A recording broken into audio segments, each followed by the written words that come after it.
સુરત મહાનગરપાલિકાના વર્ગ 4ના કર્મચારીઓ અને સફાઈ કામદારો દ્વારા વિવિધ માંગણીઓને ધ્યાને લઈને ધરણાનું એલાન કર્યું હતું। કર્મચારીઓએ આક્ષેપ કર્યો હતો કે તેમની રજૂઆતને અવગણના થઈ રહી છે અને યુનિયનના આગેવાનોને મળવા માટે પણ સમય અપાતો નથી।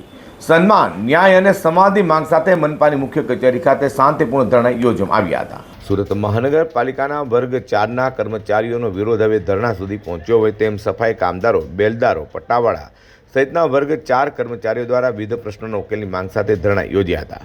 કામદાર યુનિયને કહ્યું હતું કે ડેપ્યુટી મ્યુનિસિપલ કમિશનર નિધિબેન સિવાય દ્વારા કર્મચારીની રજૂઆતોની અવગણના કરાઈ રહી છે અને યુનિયનના આગેવાનોની મળવાનો ઇનકાર કરાઈ રહ્યો છે।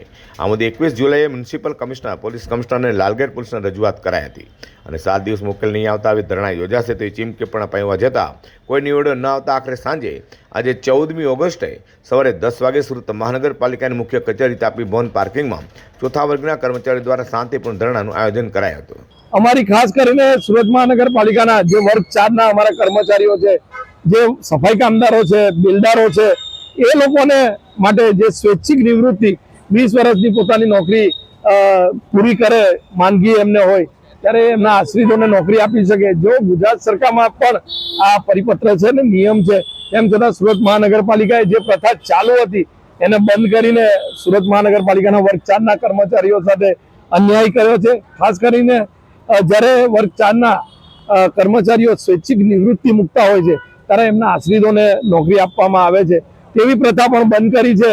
એ પણ એક અન્યાયભરી નીતિ છે અને ખાસ કરીને જ્યારે કર્મચારીઓ વર્ગ 4ના હોય કે કોઈ પણ હોય, જે કર્મચારીઓ પોતે જે દવા લેતા હોય, જે દવા એમને સરળતાથી મળતી હતી, પણ આજે નવી રીએમ્બર્સની નીતિ અપનાવીને જે કર્મચારીઓને હેરાનગતિ થઈ રહી છે, એ દવાથી વંચિત રહ્યા છે, એમને ખૂબ ગંભીર બીમારીઓ છે, તેમ છતાં આવી રીએમ્બર્સ વાળી નીતિ અમલમાં લાવીને કામદાર કર્મચારીઓ સાથે અન્યાયભરી નીતિ કરી રહ્યા છે। વધુમાં ચોથા વર્ગના કર્મચારીઓના યુનિયનોએ જણાવ્યું હતું કે વિરોધ કાયદાની મર્યાદામાં રહેશે અને તેમની માંગ માત્ર સન્માન, ન્યાય અને સંવાદની છે।